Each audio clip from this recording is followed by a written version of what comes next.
Hello again. Much has transpired in the past week since my last video, and once again I find myself having to take to social media on the topic of QueerSA's stance on derogatory slurs and our fundraising initiative, the Monday Moffie Movie Club, held each week at People Like Us pub and venue in Boksburg. As I have previously stated, I knew when I started QueerSA that I would come up against resistance. I never expected that resistance to come from within the community I've dedicated my life to serve.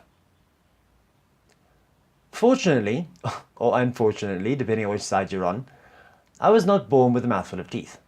In other words, I don't keep quiet, and am not scared to tackle issues head on.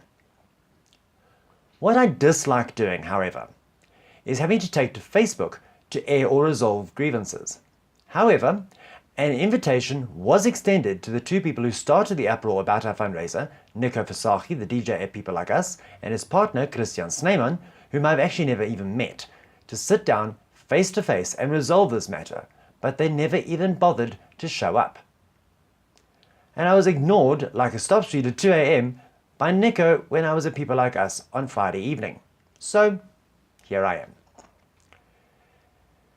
Seeing as it seems unlikely that a sit-down conversation is ever going to happen, I'm going to address Nico and Christian in a public forum, and I trust that this will be the end of it. But this also goes out to anyone who takes issue with QueerSA's attempts to reclaim derogatory slurs and remove the sting that these words carry with them. Nico, you know me personally. You see me often enough at the pub, and we're connected both on Facebook and WhatsApp. So this could have been handled in private. Christian, I don't know you at all, and I find it rather bad form that you chose to rile Nico up on this topic without bothering to A, get to know me, or B, find out where I'm coming from. But seeing as I don't know you, I will be addressing Nico here.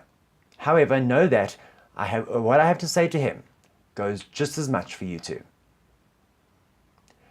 When I decided to call our fundraising initiative the Monday Moffie Movie Club, I did not attack you or anyone else personally. I chose the name because I like alliteration, and it rolled nicely off the tongue. Nothing more, nothing less. However, you made no attempt to contact me directly to discuss this matter, despite the fact that you have my number. We are connected on WhatsApp after all, and you can call me at any time. You also had advanced knowledge of what the name of the fundraiser was going to be because I invited you to the dedicated WhatsApp group, but you were the first person to leave. You had one discussion with Robbie Robinson, the owner of People Like Us, on the subject, which he raised with me on Monday the 1st of October, to which I responded that I did not feel it right to let bigots dictate how we feel about ourselves through the use of a word. You never gave Robbie an opportunity to come back to you, and you never gave me the chance to state my case and explain why I chose to use the word Moffie. Instead, you decided that your best course of action was to embark on a campaign of rabble-rousing on Facebook, where one of your friends suggested laying an official complaint. An official complaint, as you probably know, is laid with the South African Human Rights Commission. And while the case would almost certainly be dismissed because, as I've already mentioned, I did not attack anyone or any group personally. You never gave any thought to the consequences of your actions. You see, any complaint lodged needs to be investigated, and they are well within their right to instruct the halting of any and all operations while the investigation is ongoing, regardless of how directly or indirectly said operations were involved. So, laying a complaint, even one as baseless as this, could have far-reaching implications. Allow me to elaborate. When I started QueerSA, I gave up my career as a web developer to dedicate my life to the betterment of the South African queer community. Just the mention of the SAHRC could do considerable damage to my organization's reputation and undermine everything I have done and plan to do to achieve the goals QueerSA has set out. Furthermore, you could destroy the lives of many more people than just myself. By laying an official complaint, People Like Us could close, throwing away years of Robbie's dedication and hard work. By laying an official complaint, you could affect the incomes of the bar staff and the graphic designer who have toiled long and hard to build up the People Like Us brand. By laying an official complaint, you could bring about the suspension of the graphic designer's accounts on Facebook and Instagram, as he also handles the social media marketing not only for People Like Us, but for various other businesses and organizations as well. This would undoubtedly affect his ability to earn an income, all for something he had absolutely nothing to do with. As I said, neither you nor Christian gave any thought to the consequences of your actions. And you clearly have far too much time on your hands if this is the fight you want to have. But I have a question for you. It is very easy to sit on the sidelines and shout the odds, but what have you really done for the community? From what I have been led to believe, Christian is essentially a hermit, and you are a 3 nights a week pub DJ, neither of which scream social upliftment to me.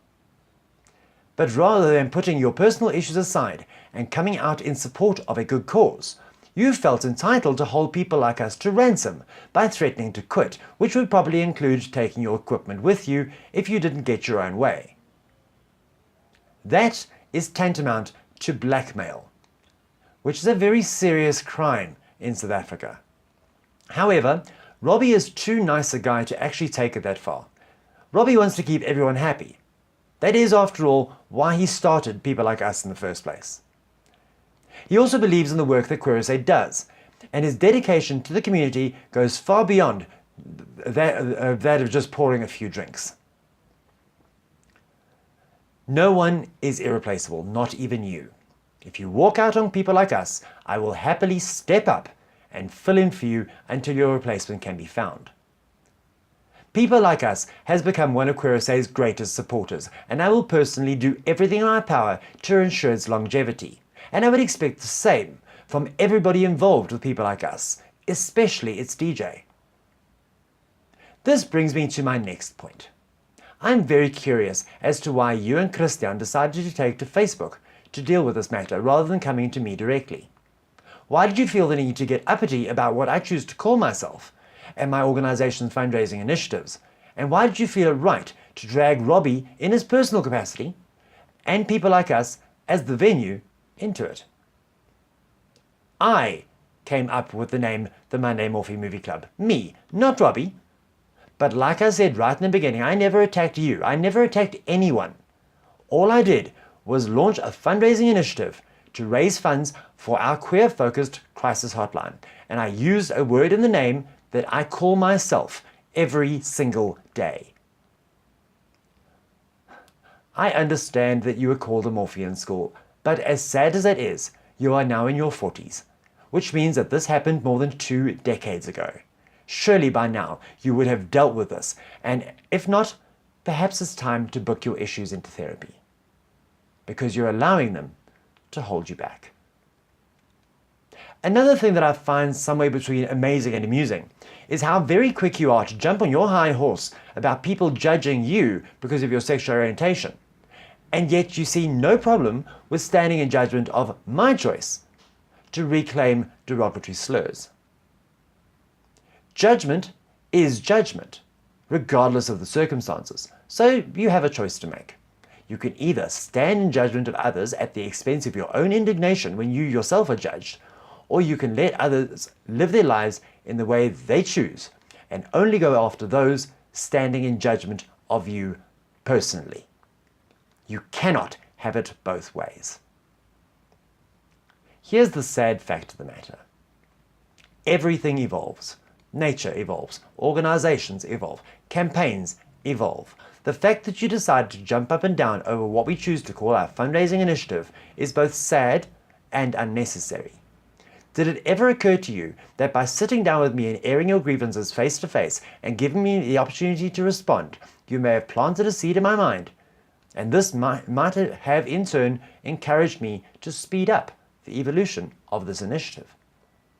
Did it ever occur to you that a simple, civilized, one-on-one conversation could have inspired me to change the name without all this ugliness?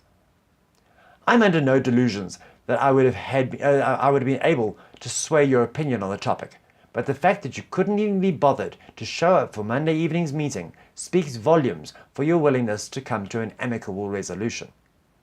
Your actions, or lack thereof, say to me that you don't care about compromise. You want it your way or no way at all. Your actions and your attitude is the biggest threat to the queer community, not my initiative's name. That said, I am willing to compromise, but seeing as you don't seem interested in participating in any negotiations, I will do it on my terms. My organisation is called QueerSA because queer is a generally accepted blanket term for the LGBT community. As I said in my previous video, at QueerSA we define queer as anyone who doesn't fit in with the norm. This covers a very broad spectrum, including our allies and those sexually heterosexual individuals who are looked down upon by general society for their personal preferences and attitudes. The term free and clear is one used in property law to indicate ownership without legal encumbrances, such as a bond or any other type of loan. In general terms, it means to not owe anyone anything. We at QueerSA have decided to tweak this term and rename our fundraising initiative Monday Movies Free and Queer. As a reminder, not only that our movie screenings are free, but also that we, the queer community, as QueerSA defines it, do not owe society comfort. The queer community, as QueerSA defines it, should at all times contribute to the betterment of society at large, but we do not owe society for our right to be. Like I said, I will change the name, but I will do so on my terms because I refuse to give up all use of reclaimed derogatory slurs. My organization's name is derived from a reclaimed derogatory slur, and I will not apologize for that. I will continue to educate South Africans regardless of their sexual orientation or gender identity in terms that they will understand. If I have to refer to myself as queer, Moffie, faggot, or even Stabane, I will do so because by catching people off guard, by using words like that, my message is more likely to be driven home and is more likely to stick in people's minds far longer than if I were to use a tired, old, ever-expanding initialism like LGBTQQIAAP that not even the queer community in general knows the meaning of. Nico, we are done. I will not be wasting any more time and energy on this issue between us, and you are welcome to do whatever you want, but I have compromised as far as I'm willing to go. Now, to everyone else who's been sitting quietly in the audience, shoveling popcorn into their mouths, watching this drama unfold, why not come through to people like us tomorrow night and shovel popcorn into your mouth for real? All for a good cause. We will be screening the coming-of-age comedy drama Love, Simon, about a gay teen coming to terms with who he is and who he loves. Next Monday, the 22nd, we will be rescreening the historical comedy Pride, which teaches us our value to society, and that when somebody calls you a name, you take it and you own it. Nico and Christian, I encourage you to come to the screening because I feel that the message is one you both need to hear. I'm not holding my breath that you'll be there, but one never knows. Finally, we'll be rounding off the month of October on the 29th with Milk, based on the life of Harvey Milk, the first openly gay American to be elected to public office, who ended up giving his life for the betterment of the queer community in San Francisco and the United States in general. Entrance is free, booze is cheap, and QueerSA is selling movie snacks to raise funds for our crisis hotline. So come and join us for the rebranded Monday Movies Free and Queer, only at people like us, tomorrow night and every Monday night from 7:30, and help us make a difference in our community. Thank you, and goodbye.